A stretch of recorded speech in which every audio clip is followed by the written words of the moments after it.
3, 2, 1, go!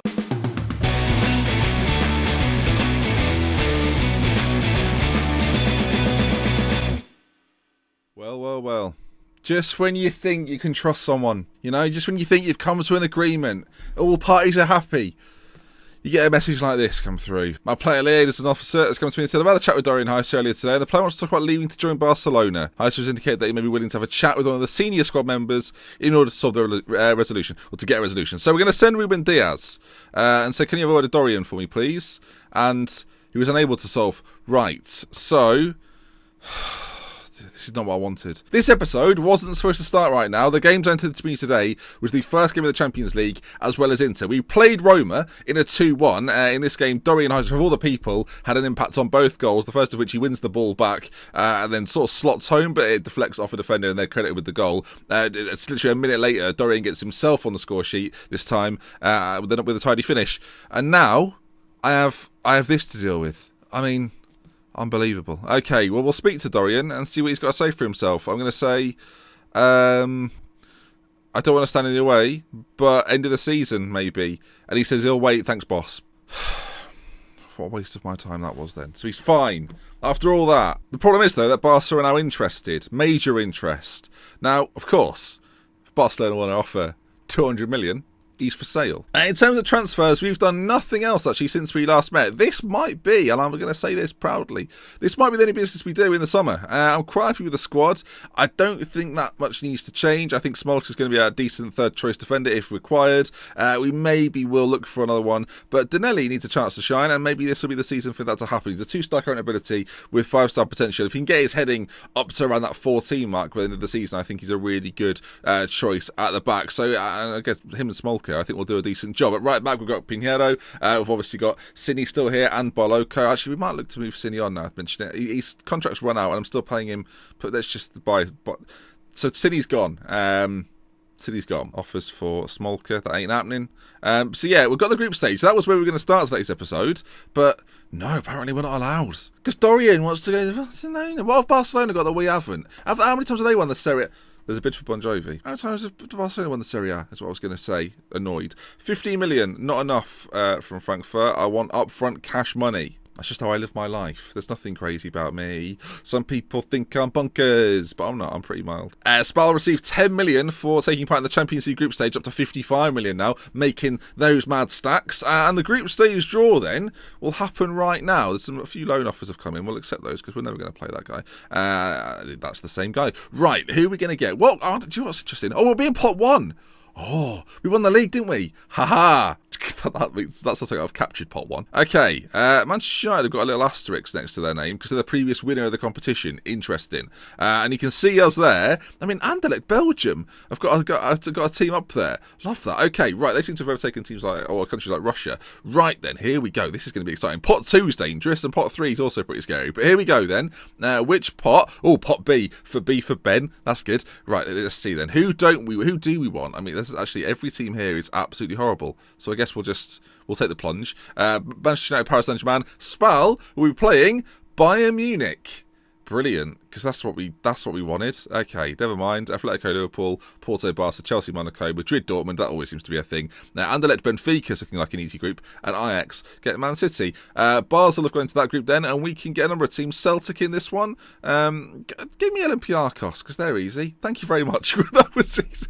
I mean, there you are. There we have it. Celtic are in with Porto and Barcelona. Actually, the groups are taking shape quite nicely. Right, this group as well, not that easy. Luckily for me, one of the tougher teams is Roma. We can't get them.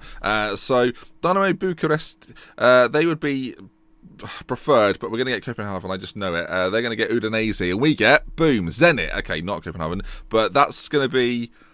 Zenit. That's an interesting one to get, actually. We'll see how we fare in that one. I'll tell you what.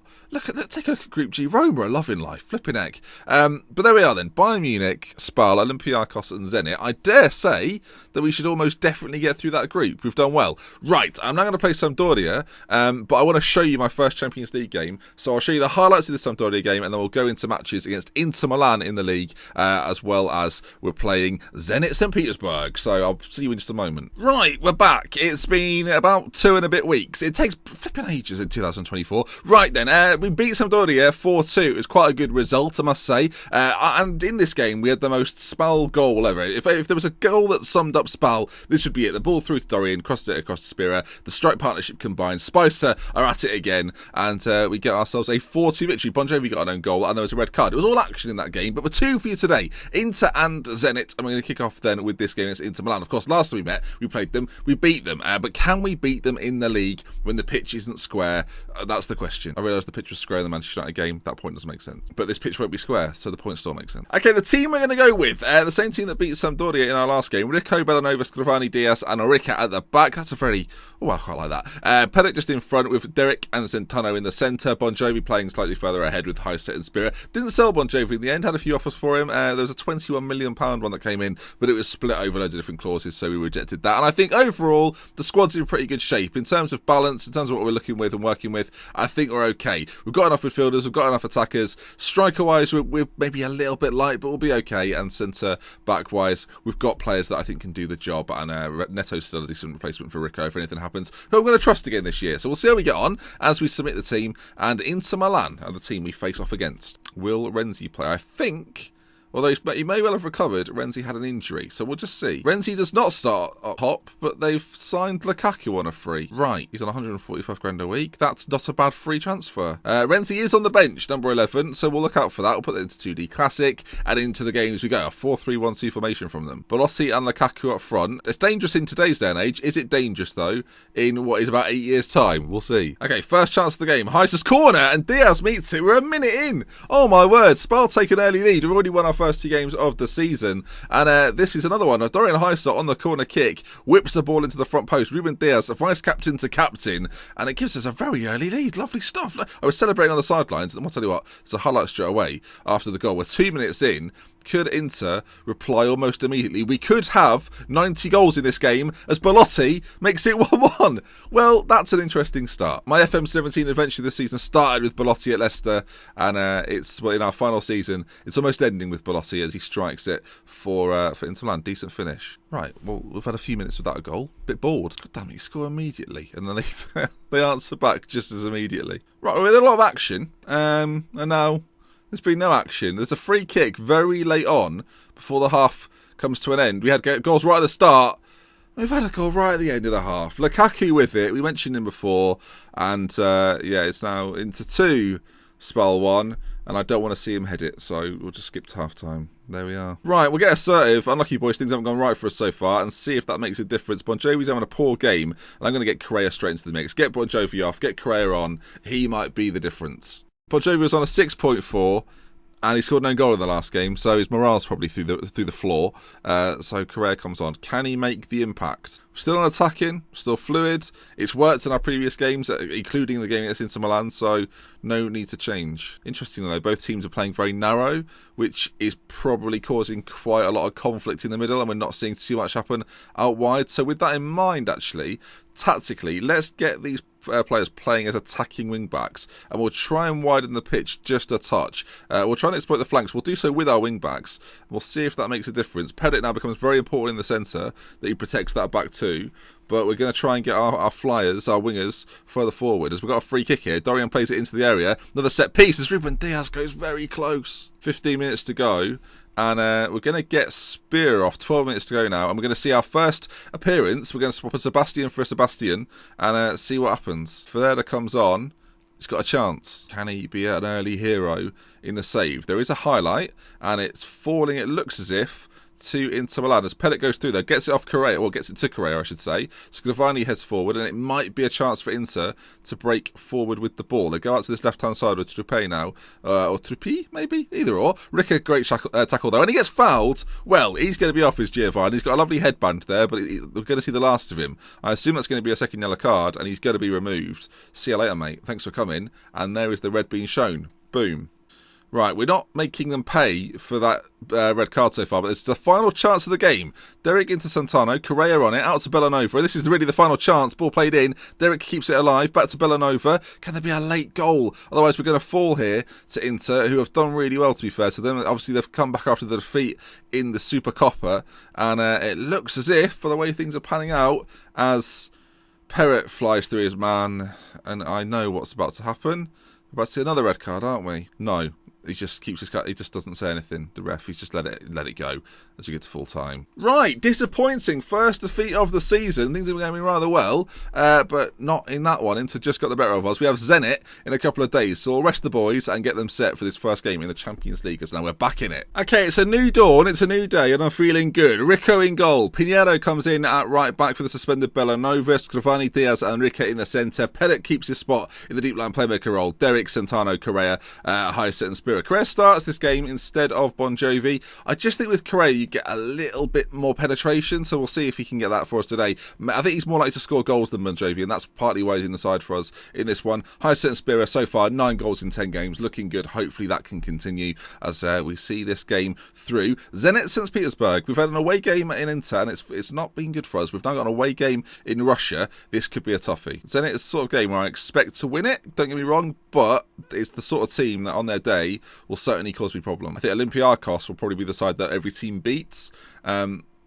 I think Zenit might be a challenge as they have a first chance of the game, forced to Mac, but Correa's in there, plays with Dorian Hysa. Just let's see Hysa and Spira back in the Champions League. Dorian Hysa takes on this man, takes on another, ball into Spira, and it's a great finish. The two combine. That's what we're talking about. Sebastian Spira with the strike, and 1-0 spell, early doors. This happening is Inter though, so let's not get too carried away. Okay, another highlight for us. It goes out to Pinheiro on this side. He can get a ball into the middle. He can. He finds Spira back to Correa, and I was mentioning the penetration. Hopefully none of you took that too literally, but he's got the goal. Angel Correa with it, and it's a lovely finish as well. 2-0 to the good. We'll take a look at it in 3 dimensions on this one. Pinheiro deflects luckily a little bit, but Spira, lovely layoff, and Correa, left-footed finish into the back of the net, and it gives us the 2-0 lead away in Europe. That's always a good thing. Highlights are not stopping. Santana, Ruben Diaz combining. Out to Rico on this side. Ball played into the middle and saved by Denivicevic. Yep, sounds Russian. Tell you what though, we could be in again. Spira, chance, out to Pinheiro. He's got options in the middle, finds Dorian at the front post, and although he claimed it from the cross earlier on, that one was put away from Dorian, put away by Dorian, I should say, sorry. And it's 3-0 after 17 minutes. The Spal boys are back in the Champions League, and they're back making an impact. Great finish from Hysa, trademark finish from Dorian Hysa, and this game, I dare say, is done. And there we are then. That wraps up today's episode. If you enjoyed it, do drop a like, and I'll see you again for more. We've got to be careful. No, we're going to play the rest of the game. Okay, sorry, force a habit. Okay, so at half time, 3-0. I mean, it's been comfortable, I dare say. Zenit haven't really threatened in the game at all, but a lot of possession, a lot of shots. It's going to take an almighty effort here from Zenit. I guess the next time we'll see each other will be a game against Benfica. I don't know when we play them. We'll check that just after this fixture. But those will be the games that will bring you next, I assume. As we're forward again here, out with Correa towards Dorian at the front post. It looks like it's going to be cleared, but no, Correa gets back in there, and Gil fouls someone. It's going to be a penalty kick. I think Spira is going to take it as Correa pops it on the spot for him. That's teamwork if ever I've seen it. And it looks like Spira steps up for this. He's usually clinical, and he's clinical once again. Sebastian Spira. It'll happen very quickly, but it's 4-0. Does Zenit have a chance? No, Zenit don't have a... Dorian brings it away. Forward to Spira. Another chance for us, maybe. Spira on this left-hand side. Ball pulled back. Dorian's there. That started off with me thinking we better give a little bit of, bit of light to Zenit, but no, it's 5-0 now, as you can see. Spira. I mean, the partnership combined so often. Spicer. I know we talked about herbs and spices at the start of the series, but this series really, in my opinion, should now be remembered for Spicer. I wanted Renzi back, don't get me wrong. I wanted him to be part of the trio as Dorian. Ladies and gentlemen, number 71, Dorian Hysa! As much as I wanted Renzi back, the fact that we're capable of having 2 strikers score so consistently, you take a look at the goal scorers in this game, it's a hat-trick for Dorian, it's a couple for Spira, and this is an emphatic win away from home in the Champions League. It might not be over yet. Derek plays through Spira. Is it a double hat-trick? It is a double hat-trick! That's what you want to see from your strike partnership. 6 goals for Spicer. That's what we're talking about. We started this episode with Dorian wanting to go to Barcelona. We end this episode with Spicer getting a double hat-trick in the Champions League. A great volley after the first shot really should have been scored. But it's a 7-0 victory. This is quite the difference from the Inter game, I must say. But this has been emphatic. I've not made any changes. This has been quite wonderful. The fact they're not all on 10s is annoying. And there we are then. Zenit 0, Spal 7. that is an enjoyable result whenever it happens. And Spicer doing it again, a double hat trick. That's what you're talking about, and that makes me excited for the rest of this Champions League campaign. I imagine we may well be top goal scorers in the group stage. Okay, we have Bayern Munich next, and what we might do is we might play Bassano, who is a team we've not played yet, and I quite like their badge. So we might play Benfica and Bassano in the next one, and then come back maybe for an Olympiacos game against maybe Genoa or Milan. We'll try and get some of the more interesting ones in, hopefully though, because I think Bayern will be the crunch game. If we beat Bayern, our Champions League qualification looks quite secure. If we lose to Bayern, there's all sorts of problems. Some point this week there will be a double upload day, so look forward to that. But for now, that's going to bring us to the end. If you want to see some more though, do subscribe to the channel. FM18 news will be coming out consistently as well, so keep staying tuned for that. And we love with care. Until next time, goodbye.